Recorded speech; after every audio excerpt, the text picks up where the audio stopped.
Y no está solo la necesidad de lo físico, de que yo diagnostique, de que yo trate, de que yo acompañe, no. Está también las necesidades sociales, las necesidades psicológicas y las necesidades espirituales, que van oscilando como oscila el estado físico de las personas. Y para esto, en Cataluña y en España tenemos la suerte que en la atención primaria trabajamos en equipo. Y no es solo la tarea del médico, sino que es la tarea del equipo multidisciplinar, si me permiten, ampliado, porque al final de la vida, en las fases muy avanzadas, hacemos falta todos, no solo nosotros. Lo he clavado.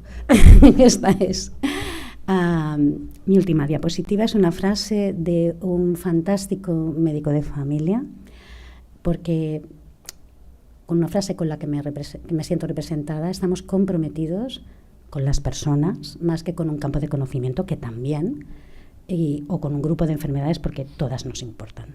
Muchísimas gracias. Muchas gracias. Muchas gracias por tu fantástica intervención, muy ajustada en tiempo. Vamos a hacer todas las intervenciones seguidas y después dejaremos un espacio para preguntas o para debatir, conversar. Sin más dilación, ahora pasaremos a tocar otro aspecto. José Antonio Forcada nos explicará su experiencia con referencia a las buenas prácticas en la vacunación de las personas mayores. Así que, José Antonio, bueno, buena vesprada, buenas tardes.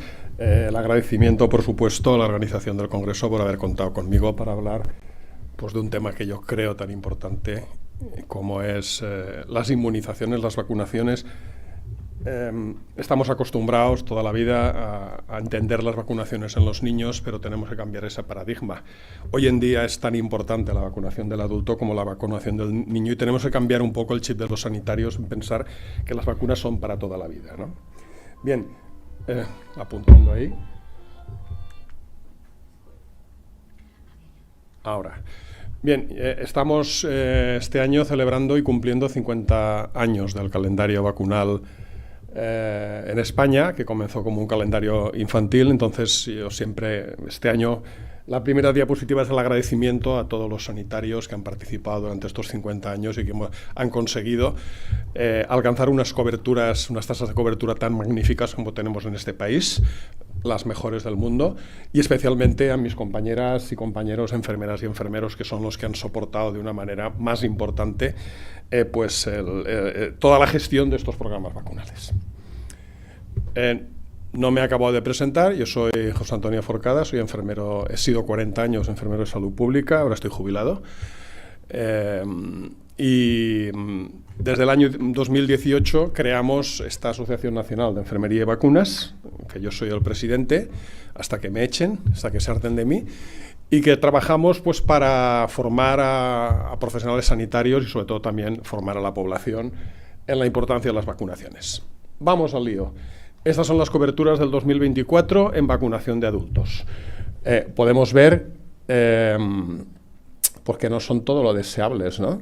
Porque en esas que pone VNC, 2 dosis y recordatorio, esas son las vacunas antineumocócicas y son en niños, no cuentan como adultos, no sé por qué aparecen ahí, pero las otras que nosotros podemos ver, esto sí, pues podemos ver que las coberturas, fíjense o fijaros, esto sí que es antineumocócica en adultos, en mayores de 75 años con la polisacárida, en menores con la polisacárida. Podemos hacer un sumatorio si queremos, pero no es lo que nosotros necesitamos. Necesitamos tener unas coberturas mucho mejores. Si nos vamos a gripe, teníamos que estar hablando del 75% como mínimo. Esto es lo que nos pide la Organización Mundial de la Salud, lo que nos pide el Ministerio, lo que nos pide las diferentes comunidades autónomas, y solamente donde podíamos decir que estamos un poquito serían los mayores de 80 años, pero aún así no alcanzamos esa necesidad, que tendría que ser del 99%.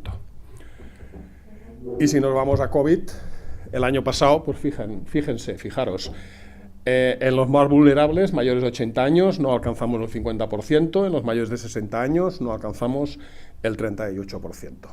Cuando parece que el COVID ya ha dejado de existir, parece que no circula, parece que no afecta a nadie, pues sigue falleciendo gente por COVID en personas más mayores, y el famoso long COVID está afectando a 1 de cada 6 personas que padecen un COVID moderado o grave. Eso significa que durante mucha parte de su vida van a estar afectados por secuelas como consecuencia del COVID.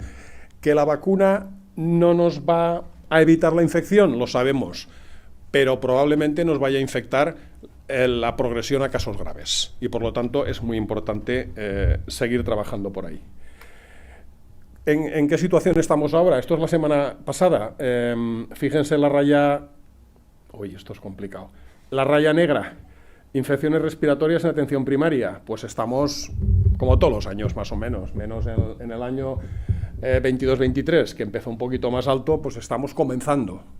Estamos a tiempo, porque tardará todavía unas semanas en alcanzar la transmisión alta y en alcanzar el pico, y por lo tanto todavía estamos a tiempo.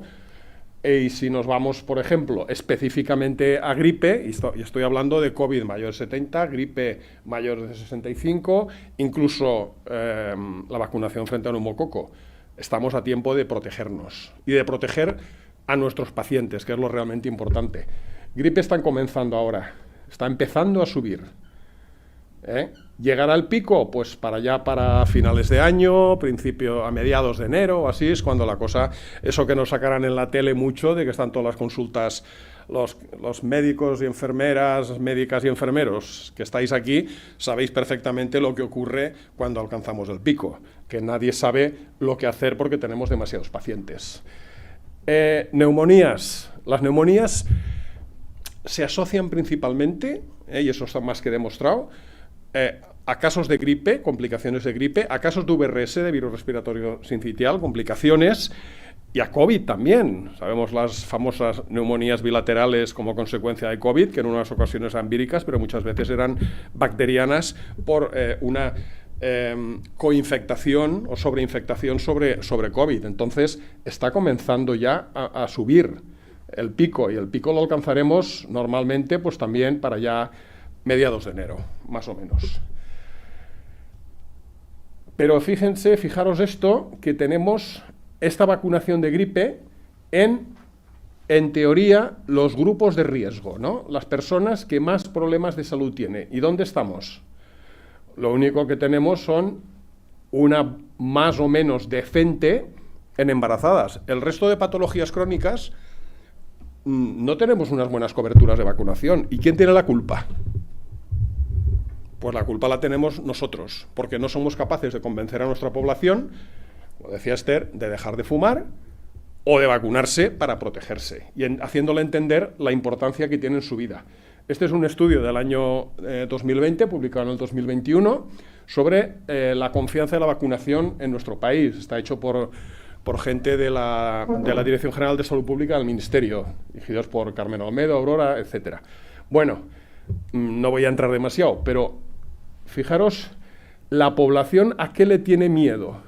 Pues le tiene miedo a una serie de posibles epidemias y no le tiene miedo a la gripe.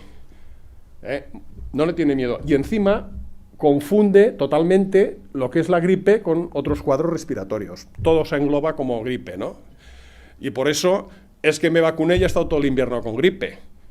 Es que me he puesto la vacuna y he cogido la gripe. Es que falta información. Y esa información se la tenemos que trasladar nosotros, no los anuncios de la tele, ni los tiktokers, ni los de Instagram, los sanitarios, cuando hablamos con nuestros pacientes.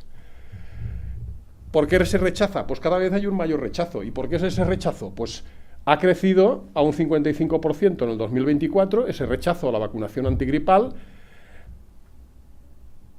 Los que quieren vacunarse hablan de la recomendación del médico y de la enfermera como muy importante, y un 61% menciona la falta de recomendación del médico, de la enfermera, para vacunarse de la gripe. Es que nos estamos jugando la vida de las personas, porque la gente se muere de gripe.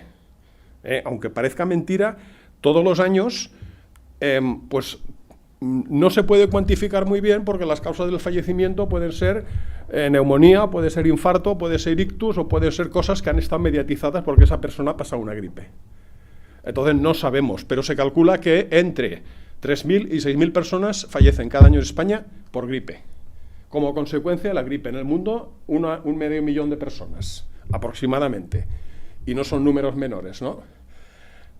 Seguimos. Si me deja este. Pues no me deja. ¿Me la puedes pasar tú? A ver, voy. Así está demasiado pequeñito. Bueno, vamos a ver. Sí, ya puedo pasar yo. Bueno, en fin. Reconocemos a las personas de más de 60 años como grupos de riesgo y, por lo tanto, pues bueno, diferentes POPEs de la salud pública instan a los profesionales a educar a los pacientes sobre las ventajas y los beneficios de la vacunación. Y ahí es donde yo siempre insisto. ¿Qué dificulta la vacunación en general y no solo de gripe? Pues, primero, falta de conciencia de la vacunación en adultos, percepción de bajo riesgo, yo no estoy enfermo, ¿para qué me voy a vacunar? Eso es cosa de niños. Los efectos secundarios, se habla demasiado de los efectos secundarios. Somos conscientes de que una aspirina nos puede dar efectos secundarios y un paracetamol y un ibuprofeno. Las vacunas también, cualquier medicación. Lo que pasa es que hay que valorar el riesgo y el beneficio.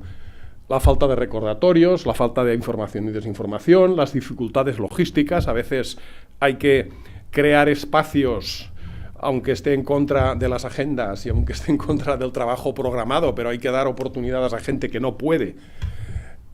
Las barreras socioculturales pueden influir y las oportunidades perdidas. Oportunidades perdidas es que cuando yo aquí te tengo, aquí te mato, ¿no? O sea, te tengo aquí, tú te vas con la vacuna de la gripe y la vacuna del COVID. No te quieres vacunar de gripe, sino tú necesitas vacunarte de gripe, por esto, y gastar un poco de nuestro tiempo en aprender. Y luego trabajar también en la educación, en escuchar, en ver cuáles son los problemas de desinformación. No me entretengo explicándolo porque no tengo tiempo, pero podréis verlo grabado y poder seguirlo y tal, ¿no? Y pensar que toda persona es susceptible de una recomendación vacunal, ¿no? Porque estamos trabajando para mejorar su calidad de vida, prevenir las enfermedades y complicaciones, proteger la salud. Y en eso las enfermeras que cuidamos tenemos que pensar en integrar las vacunaciones dentro de los cuidados de enfermería. Igual que les hablamos sobre higiene, sobre ejercicio físico, sobre hábitos saludables, sobre muchas cosas, también sobre las vacunas como parte fundamental. Porque una gripe, una neumonía, un VRS, un COVID puede matar. No solo es pasar la infección, siempre hemos oído hablar que la gripe son 7 días con medicación y una semana sin medicación, ¿verdad? Pero ¿y las secuelas que van a quedar después? Eso no lo contemplamos y tenemos que contemplarlo, ¿no? Entonces tenemos que hablar más a la gente del impacto que tienen esas enfermedades, que van a ser la propia infección, pero pueden ser las complicaciones, las secuelas, los fallecimientos, los ingresos en UCI, etcétera, etcétera. Y sobre todo trabajar en la formación de profesionales. Hablamos de COVID persistente, ¿no? Entonces, lo que sí que hay estudios que han venido a demostrar que el COVID causa COVID persistente, pero es que la gripe, el VRS, pueden causar una enfermedad persistente a lo largo de mucho tiempo. Y eso hay que investigarlo mucho más, porque sabemos que ocurre, ¿no? 1 de cada 6 personas, de cada 100 personas que contrae COVID, tendrá un COVID persistente. Y eso, las personas que lo están sufriendo saben lo mal que se lo están pasando. Porque las personas con estas características tienen un mayor riesgo de desarrollar este COVID persistente. Entre ellos, los que no están vacunados, por ejemplo. Las neumonías, fijaros aquí datos de 21, 22 y 23 de los casos de fallecimientos por neumonía adquirida en la comunidad en España. Estamos hablando de que en el 23 fueron más de 10.000 casos. Muchos de ellos van a ser consecuencia de la gripe, pero es que tenemos una estupendísima vacuna para proteger a la gente. ¿Por qué no vacunamos a la gente frente a la neumonía? Porque todas estas secuelas van a ocurrir o pueden ocurrir como complicaciones o secuelas a largo plazo después de una neumonía. No es que te doy el alta, te vas a casa y estás curado y aquí no ha pasado nada. virus respiratorio sincitial. Hasta hace 5, 6, 7, 8 años hablábamos de las bronquiolitis en los niños. Hoy sabemos que en los adultos hay tantos casos como en niños. Casos que se complican, casos que llevan a fallecimientos y a grandes complicaciones. Complicaciones que las podéis ver ahí también. La mayoría de los casos de VRS van a ser leves, pero vamos a encontrar muchos casos graves, ¿no? Y situaciones de riesgo de contraer un VRS, entre ellos personas institucionalizadas, que son un grupo que viven juntos y que donde cuando entra una infección se reparte mucho más fácilmente. ¿He sido yo? Me lo vuelves a poner, perdona.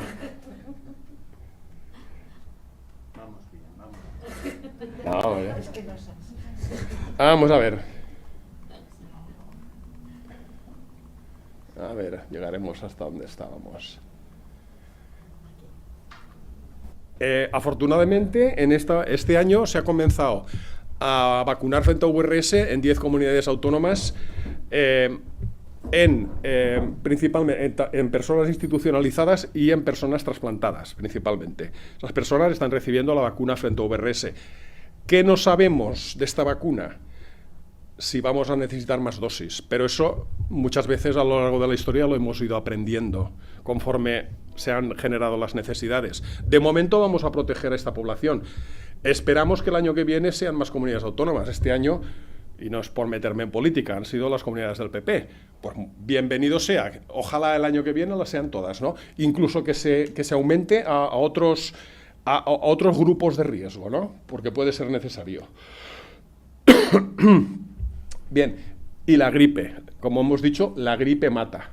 La gripe mata por sí, pero sobre todo por las complicaciones que produce y por las en forma de neumonía. Está demostrado que después de haber pasado una gripe, sobre todo en personas mayores de 60 años, el riesgo de un infarto se multiplica por 3 y el riesgo de un ictus se multiplica por 4 en el primer mes tras la gripe.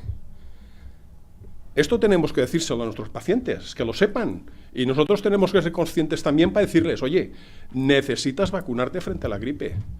Por esto y por lo otro. Datos, por ejemplo, del año 2019-20. Ya os he dicho antes que es muy difícil cuantificarlo porque muchos fallecimientos son como consecuencia de la gripe, pero por otras patologías.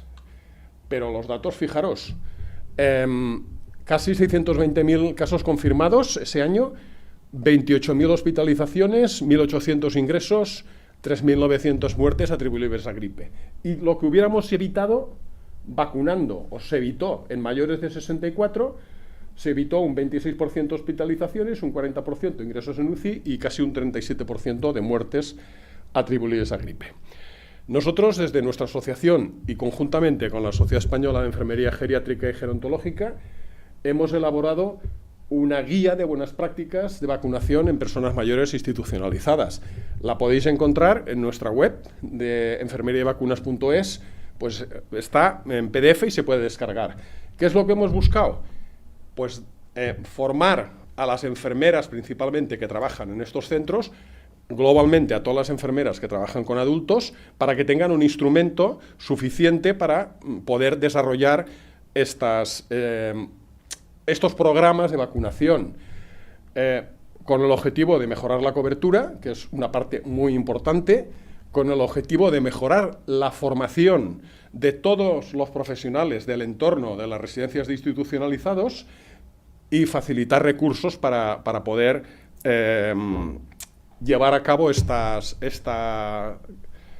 trabajo de vacunar a todos. Pero es que no solamente tenemos que trabajar con las personas institucionalizadas, con todas las personas que trabajan en estos centros. Porque si yo me traigo de casa mi infección, yo la voy a meter en un lugar, lo hemos visto en COVID, ¿no? Cómo aislaban las residencias para evitar que entrara allí el maldito bicho. Pues eso pasa con gripe, pasa con VRS, pasa con neumonía, pasa con otras infecciones. Con metaneumovirus no tenemos vacuna, con rinovirus no tenemos vacuna, pero bueno, vamos a intentar, de aquellas que tenemos vacuna, proteger a estas personas que son mucho más susceptibles y mucho más vulnerables, ¿no? Entonces tenemos que trabajar mucho en eso. Pero es que además tenemos que concienciar a los familiares de que ellos también pueden traernos la infección cuando vienen a visitar a sus personas mayores ingresadas. O sea que todo el entorno deberíamos ser capaces de concienciarlos para que se vacunen. Y eso es un trabajo que tenemos que hacer los médicos, las médicas, las enfermeras, los enfermeros, todos los que trabajamos con este grupo de personas, ¿no? Concienciar que todo el entorno debemos proteger, entre todos debemos proteger a estas personas. Dentro de esta guía y también aparte, pues hemos elaborado una serie de infografías con unos resúmenes que nos parecen muy importantes en cuanto a qué vacunas están recomendadas en estas personas mayores, pues gripe, COVID, neumo, tétanos, difteria, como recuerdo, en personas mayores de 75, herpes zóster y VRS, virus respiratorio sincitial, serían las vacunas diana en las cuales tenemos que trabajar, ¿no? ¿Qué estrategias tenemos que desarrollar para mejorar la cobertura de vacunación en las personas que trabajan en estos centros? ¿Qué estrategias tenemos que tener para los familiares, para las visitas, para los nietos, para... 2 minutos. Estoy acabando. Gracias. ¿Cómo tenemos que trabajar cuando una persona ingresa en un centro? ¿Qué valoración inicial de su estado vacunal y cómo lo tenemos que realizar para también poner en marcha ese programa de vacunación? Y luego también, evidentemente, mantenerlo durante toda la temporada, todo el año. Porque las vacunas no son de campaña. Una vacuna frente a neumococo no es necesario que la pongamos ahora. Podemos ponerla en cualquier momento cuando alcance la edad o cuando se produzca el ingreso. Lo mismo que herpes zóster, que también es una vacuna que todas las personas institucionalizadas tendrían que tener. Y al final todo lo resumimos en un decálogo de buenas prácticas, ¿no? En las cuales la evaluación de la persona, el cumplimiento de su calendario vacunal, la accesibilidad, la formación continua de enfermeras, también de médicos, hablar sobre la educación sanitaria y el consentimiento informado. Si la persona no te lo puede otorgar, tendrán que ser los familiares, y a los familiares hay que hacerles ver también la importancia. La coordinación con otros niveles, con atención primaria a la hora de trabajar, porque cómo funciona una residencia de personas mayores no es lo mismo en Cataluña que en el País Vasco, que en Galicia, que en Andalucía. Incluso dentro de eso, las privadas, las públicas, hay que buscar una coordinación para que todo el mundo llegue al mismo término. El mantenimiento de la cadena del frío, la vacunación del entorno, que yo lo veo fundamental, y finalmente, pues, por supuesto, cualquier programa hay que evaluarlo para ver si ha cumplido con los estándares que deseamos y establecer un modelo de mejora continua. Y con esto y un bizcocho, muchísimas gracias por haberme escuchado.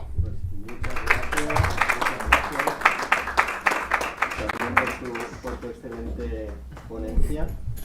Y ahora vamos a pasar a otro vértice del triángulo, no menos importante y con visión desde el hospital, pero ya veréis que mucho más conectado con la comunidad de lo que os imagináis a priori. Cada exacerbación cuenta. Javier Burgos nos va a explicar cómo romper el círculo en la enfermedad pulmonar obstructiva crónica y prevenir para depender menos. Cuando quieras, Javier. Perfecto. Yo soy Javier, soy enfermero del Hospital de Día del Hospital de Belviche, y a mí me gusta definir el Hospital de Día como el último bastión de los pacientes EPOC graves, complejos y normalmente agudizadores. Por esto esta charla va un poco dirigida a las exacerbaciones de EPOC. Pues, bueno. Era yo. No. Era el de arriba, ¿no?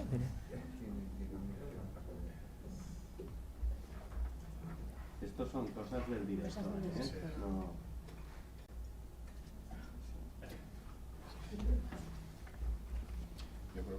Mientras recuperamos la luz, dejaremos luego un espacio por si tenéis alguna pregunta, si no el moderador preguntará.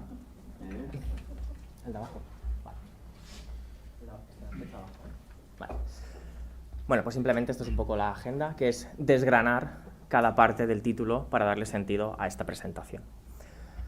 ¿Qué significa cada exacerbación cuenta? Significa que En esta imagen se ve clarísimo. Eje vertical, calidad de vida, partimos de un 100%, y en eje horizontal es el tiempo. Es decir, cada vez que un paciente tiene una exacerbación, nunca volverá a su inicio. Es decir, en la primera exacerbación ya estamos en el 100%, bajamos al 90% y nunca llegaremos más al 100%. Por eso es necesario controlar estas exacerbaciones para mantener esa calidad de vida del paciente. Incluso las exacerbaciones se dividen en gravedades. Evidentemente, si tenemos una exacerbación menos grave, quizá esta calidad de vida disminuye menos, pero nunca volveremos al punto de partida.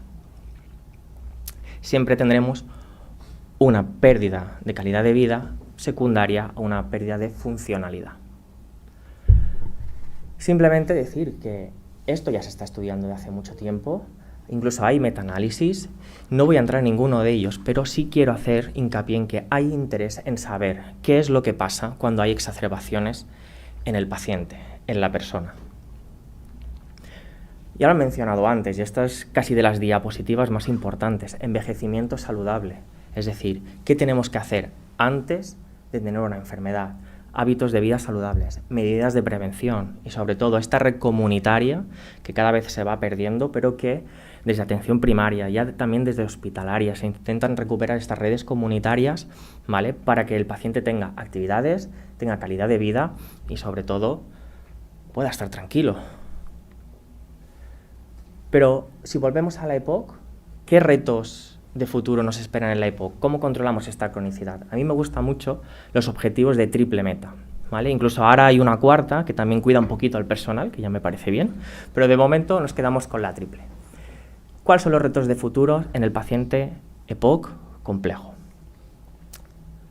Mejorar la experiencia del paciente, es decir, tenemos que poner nuestros esfuerzos en mejorar la calidad de atención percibida por el paciente. ¿Qué es lo que está percibiendo el paciente? Los famosos PREMS, ¿no? que se habla tanto ahora, ¿no? Y que se puedan medir, esto es importante, indicadores.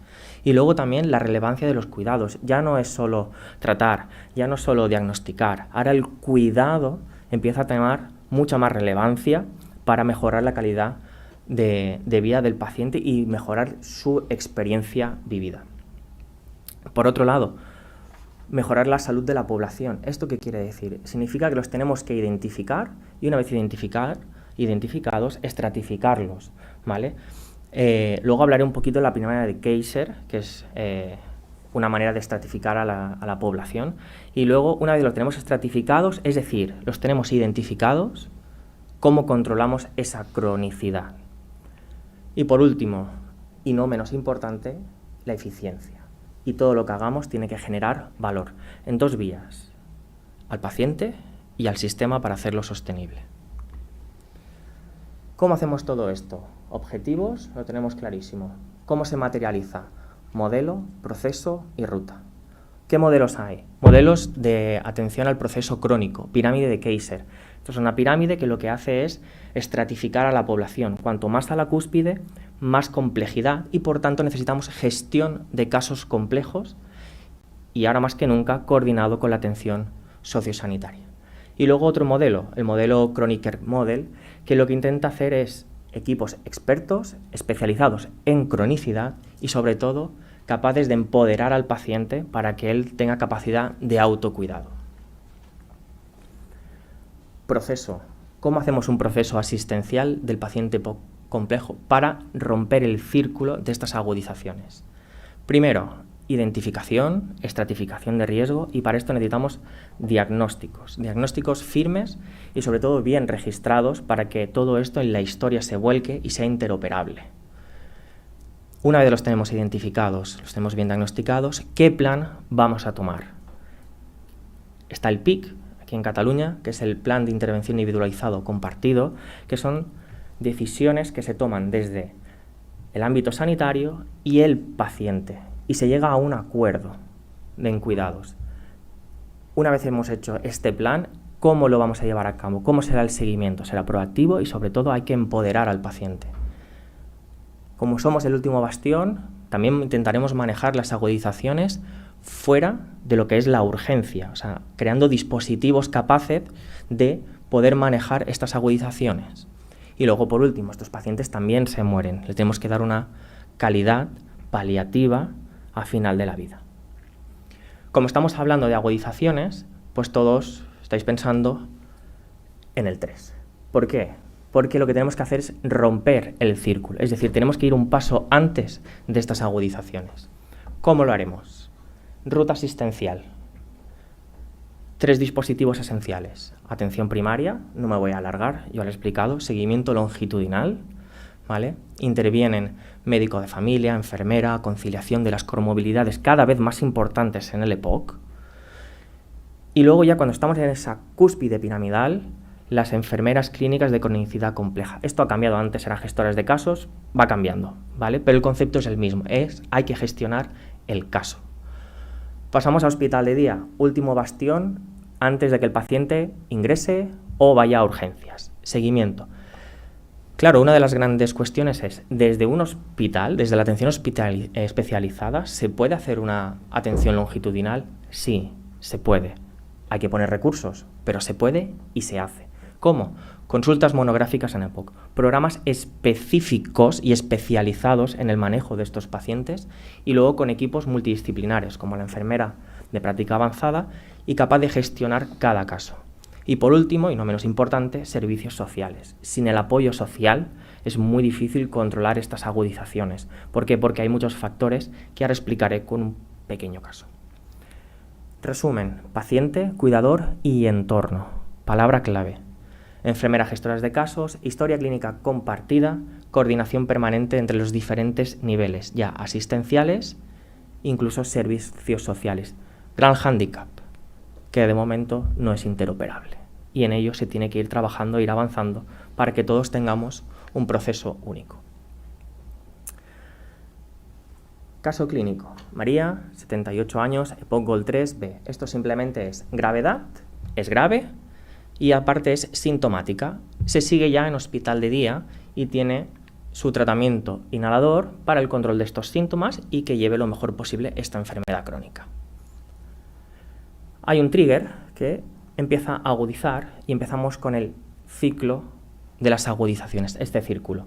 Exacerbación de EPOC, baja la función pulmonar, baja la actividad física y pasamos en un año, de un GOL 3 a un GOL 4. Es decir, incrementamos la gravedad e incluso cambiamos de letra. A más letra, también un poquito peor, que ya estamos agudizando demasiado. Exacerbación de EPOC, baja la función pulmonar, actividad física, salud mental, calidad de vida. Si recuerdan el gráfico del principio, ya no estamos en 100, estamos en 90, estamos en 80. Nos centramos en el paciente, ¿no? Atención centrada en el paciente. Como ha empeorado, necesita de dispositivos.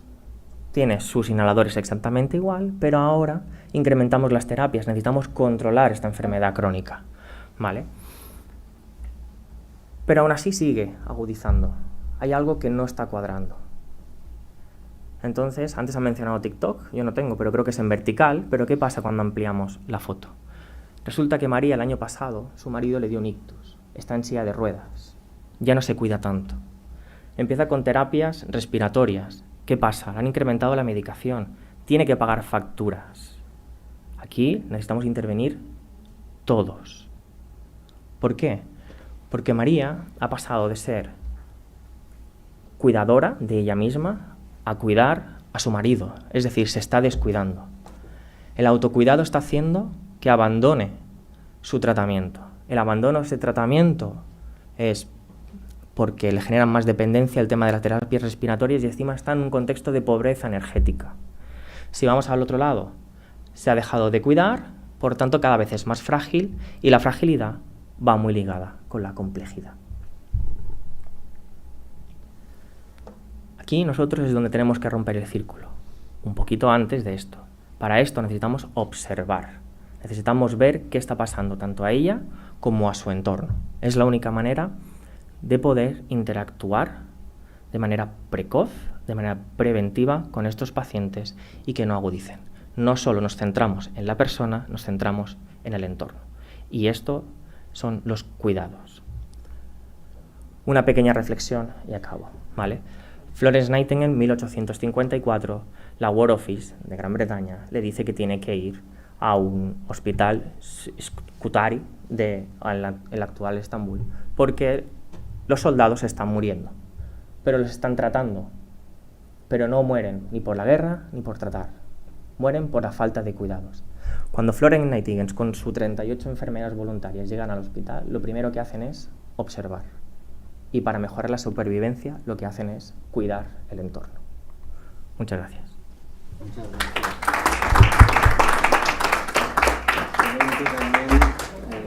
Javier, muy pasado en tiempo, fantástico. Bien, si os parece bien, ahora en esta segunda parte de la mesa, tenemos un turno de preguntas. Si no preguntáis, preguntaré yo.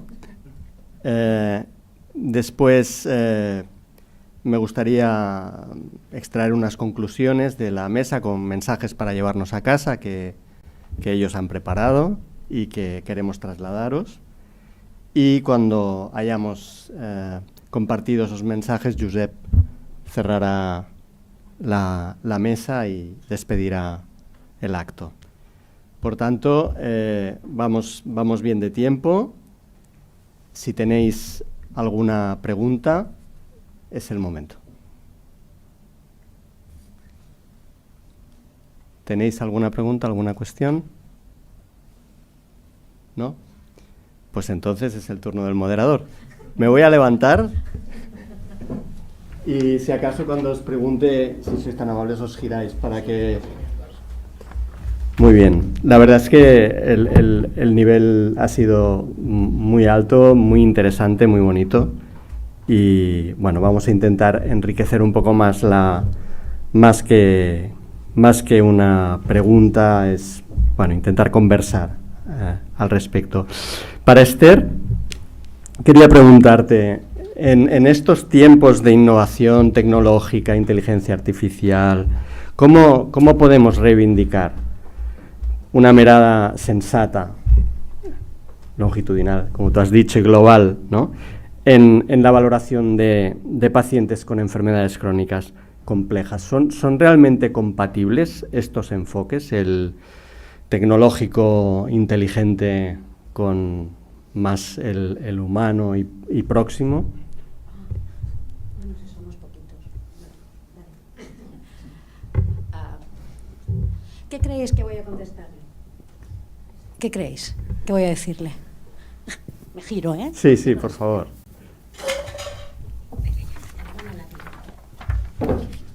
Venga, va, ¿qué voy a contestarle? Que sí, ¿no? Son compatibles, ¿no? ¿O no? ¿Cuántos sanitarios hay aquí, en el auditorio? Vale, no somos tantos. Claro que son compatibles. Además, yo tengo la inmensa suerte, tengo en mi estación de trabajo tengo un instrumento de IA. Tengo Axia, lo ha puesto el Departamento de Salud. Entonces, creo, honestamente, que disponer de una inteligencia artificial me va a ayudar a diagnosticar mejor. Ganas recorrido como médico que diagnostica. Pero cuando estaba la ponente sueca, que hablaba de la telemonitorización, esa es la manera de prever las descompensaciones antes, sin caer en la cuaternaria, sin volvernos locos y tal, pero que los sensores te indiquen, oye, que le está bajando la saturación antes de que la persona tenga, por ejemplo, percepción de disnea, es espectacular. Por tanto, y eso a mí me permitirá también tener tiempo para lo que de verdad me importa, que es compartir las decisiones con la persona que acompaño, que es anticipar los escenarios y es poder hablar.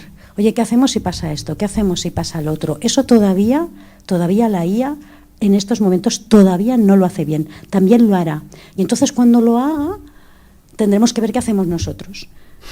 Pero por ahora creo y siento que podemos convivir armoniosamente. Esto todavía no es Terminator, todavía no.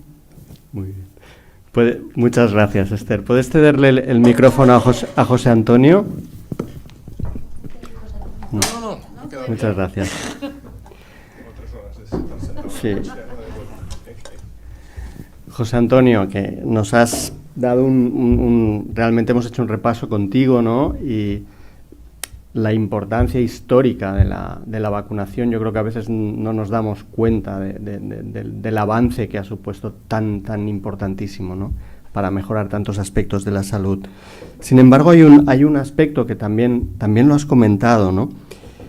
Pero, ¿qué podemos hacer? ¿Cómo podemos promover la vacunación entre los profesionales sanitarios? ¿Qué experiencias de éxito conoces que podamos escalar y qué aspectos crees que deberíamos mejorar en su promoción? Pues yo no soy Rapel, no soy la bruja Lola. Quiero decir que ojalá alguien tuviera la genial idea para mejorarlo. Y antes que ello, comentarte que lo de las vacunas, todo empezó con una vaca, ¿eh? Todo esto empezó con una vaca. Y quería decir que antes me olvidé, dentro del contexto, y creo que es muy importante, pensar una persona con EPOC y una gripe. ¿Qué le puede ocurrir cuando hablamos de las exacerbaciones, etcétera, etcétera? Pues o con un VRS o con un COVID, una persona con un EPOC, lo que le va a suponer de complicación de su vida. Y dicho esto, como he dicho, nadie tiene en sus manos la genial idea para conseguir que solamente aproximadamente un 40% de los sanitarios nos vacunemos de gripe. Eso es de juzgado de guardia. Porque un sanitario infectado pues puede que sea una infección leve, pues estás con malestar, pero me voy a trabajar y estás con pacientes. Y del COVID hemos aprendido muchas cosas, pero lo de las mascarillas ya lo hemos olvidado, prácticamente. Entonces estamos con 1000 infecciones, que sabemos que hay, pero estamos tosiendo, estamos estornudando y tal, y alguien se pone mascarillas, ¿lo veis? Sí, yo también, yo cuando voy por temas míos de salud o de mi mujer, vamos al centro de salud, vamos al hospital, las mascarillas, sí que, mira, os lo voy a enseñar.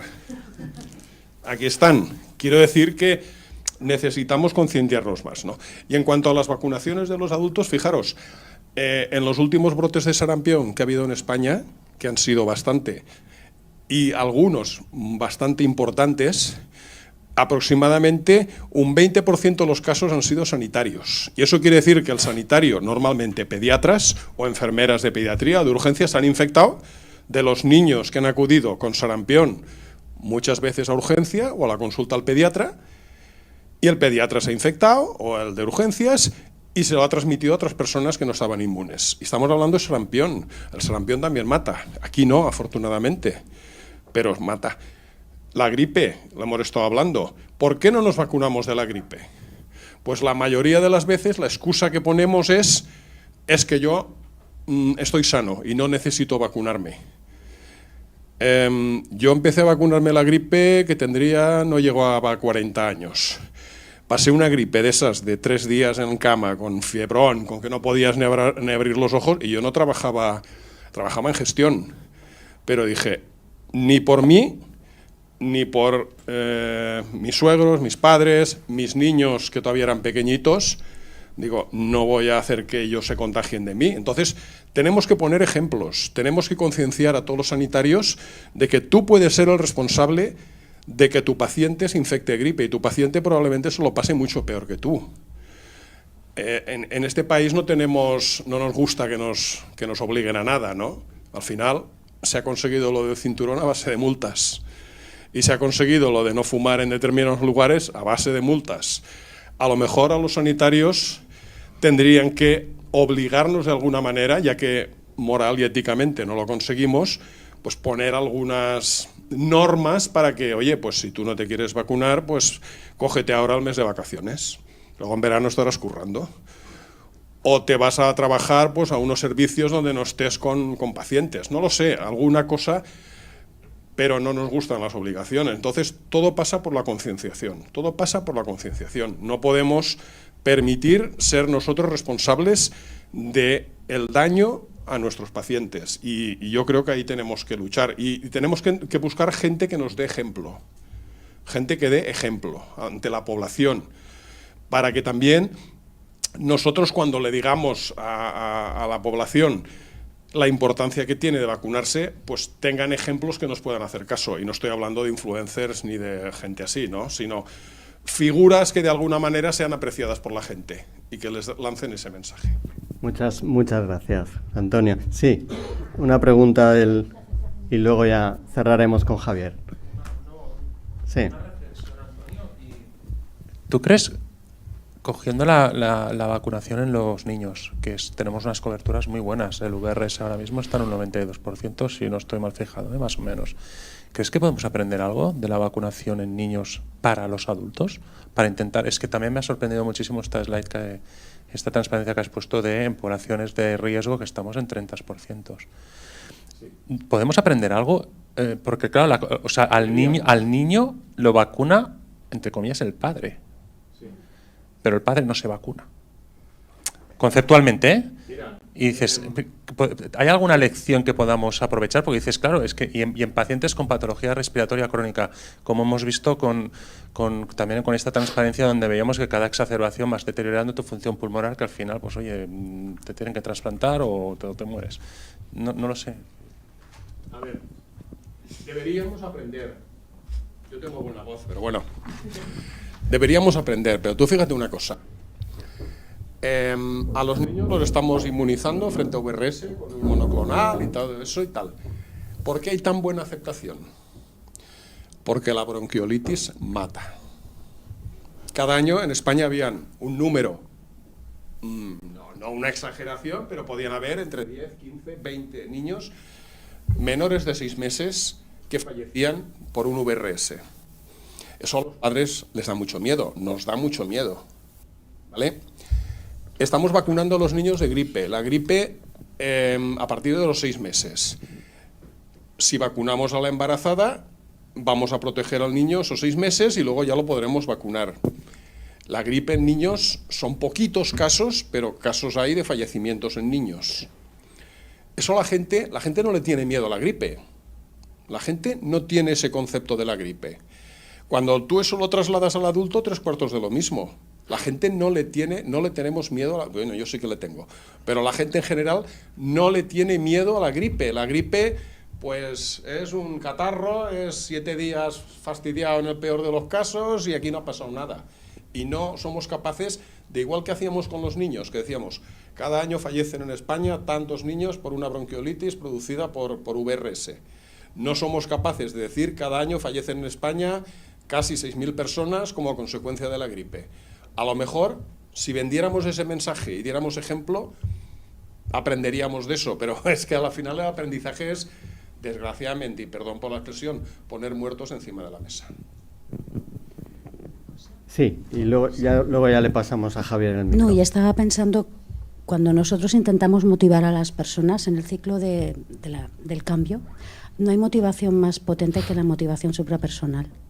Entonces, los padres están motivados por proteger a sus hijos y él ha lanzado aquí unos mensajes muy potentes, pensando en sanitarios o pensando en cuidadores. Y es, si tú no le tienes miedo, no lo hagas por ti. Es decir, tú no haces por ti mismo muchas cosas que sí que harías por la gente que te rodea. Y es un tema en el ciclo del cambio, cuál es tu motivación y cómo consigo subirte un nivel. Está bien. Gran reflexión. Javier, tu turno. Es curioso porque habéis cerrado el círculo realmente con las 3 intervenciones, ¿eh? Y esto, bueno, ha sido de una manera muy natural, ¿no? Y me parece meritorio para ponerle valor. Javier, que antes ya comentábamos un poco, si recordáis, hace unos meses tuvimos un apagón en muchas zonas de España. Y a raíz de eso, bueno, pues surge la pregunta, ¿no? ¿Cómo podemos, de alguna manera, vosotros que lo tenéis tan cercanas, personas que dependen de fuentes de energía, cómo podemos incorporar a nuestros protocolos las lecciones aprendidas durante el apagón? ¿Y qué actuaciones deberíamos contemplar para aquellas personas, pacientes que dependen de dispositivos que se alimentan de electricidad? No es fácil, ¿eh? No es fácil Lo porque sé. el aprendizaje de esto es complicado y más de aquella magnitud. Pero yo lo haría en dos líneas generales. Una es empoderamiento del paciente, es decir, explicarle bien qué dispositivo tiene, qué alternativa tiene. De hecho, la mayoría que tiene oxígeno tiene balas de rescate que no van conectadas a la corriente, por tanto, tiene ese margen. ¿Cuánto? Pues depende cómo esté la presión, depende de varios factores. Incluso hay algunos que tienen dispositivos portátiles que ya van con baterías y pueden aguantar ese ratito hasta que se solucione el gran problema. Y luego otro factor muy importante, yo creo que lo hemos mencionado casi todos, ¿no? Es esta red comunitaria, es decir, saber dónde tiene que ir el paciente en caso de una necesidad extrema como el que fue, ¿no? Y ahí un punto clave, atención primaria, ¿no? Que es el recurso que está cerca, que a lo mejor en aquel momento no tenía todos los enchufes disponibles porque a lo mejor habían cortado, pero sí los de emergencia. Y al menos para solventar el problema inmediato, algo se podía hacer. Nos consta que en el hospital de Belviche vinieron algunos pacientes, ya no tanto por esa desaturación, sino vinieron por miedo. Entonces, la clave de superar el miedo es empoderar, gestionar bien ese autocuidado y ofrecerle las alternativas que tiene disponible en el domicilio. Caso es muy extremo, fueron muchas horas. Y la ayuda comunitaria de vecinos, de gente del barrio, ¿no? Eso que a lo mejor se está perdiendo un poco y que cada vez se está intentando recuperar más, fueron un factor clave para ayudarnos los unos a los otros en esos momentos de crisis y de hecho un poco se vio en general, ¿no? Que salió de manera espontánea. Es así. Muchas gracias, Javier. Pues yo, si os parece bien, sí, por favor. No, pensando en la EPOC, 75% de pacientes que dicen que no están diagnosticados. Dicen, no lo sé. Sí, sí. No lo sé, eso es Eso lo dice la literatura.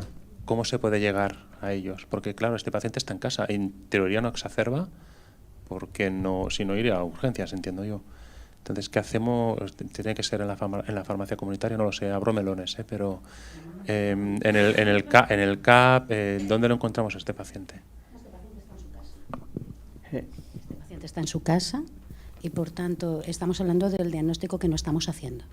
Es decir, tú no puedes tratar algo que no has diagnosticado. Hay que identificar para tratar.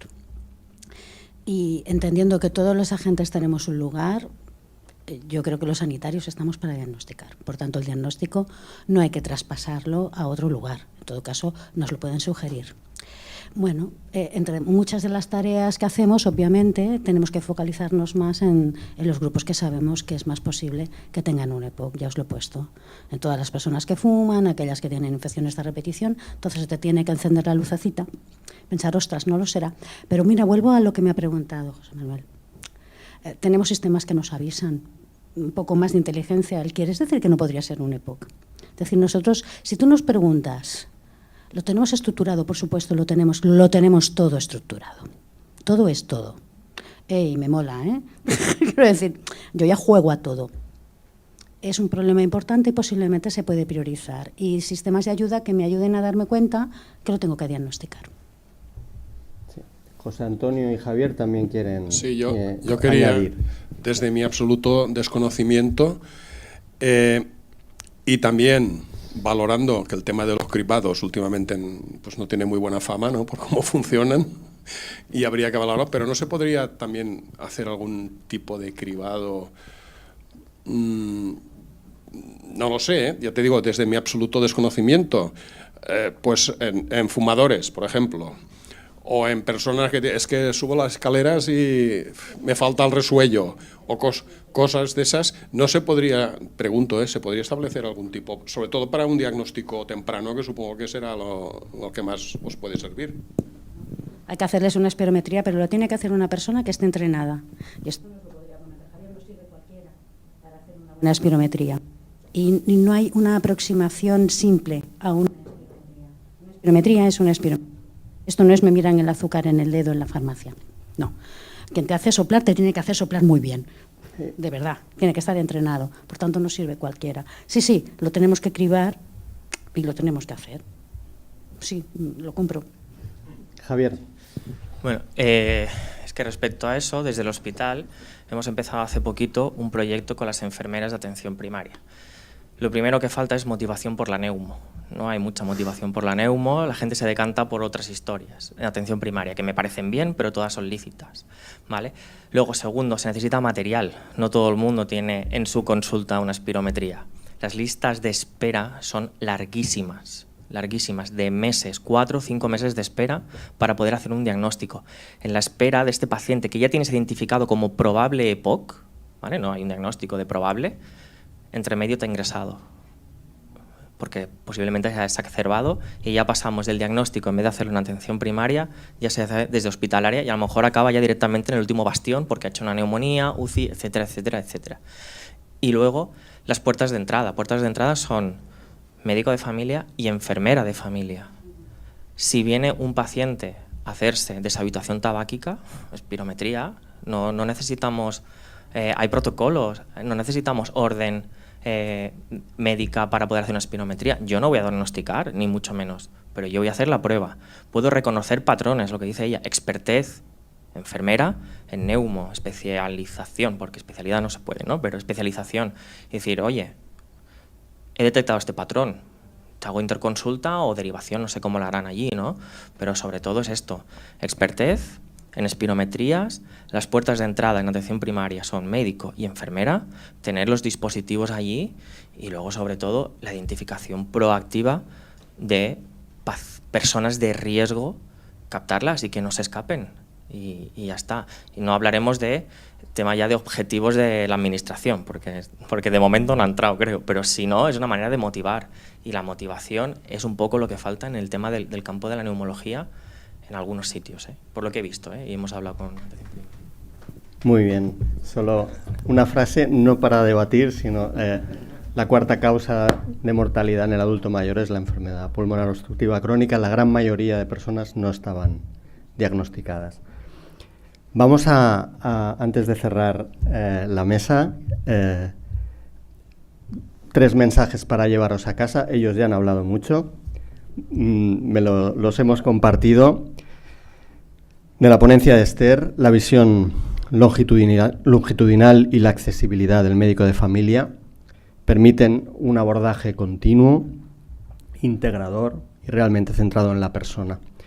Promover la salud respiratoria a lo largo de la vida no solo es prevenir la enfermedad pulmonar obstructiva crónica, sino garantizar un envejecimiento con mayor capacidad funcional y bienestar.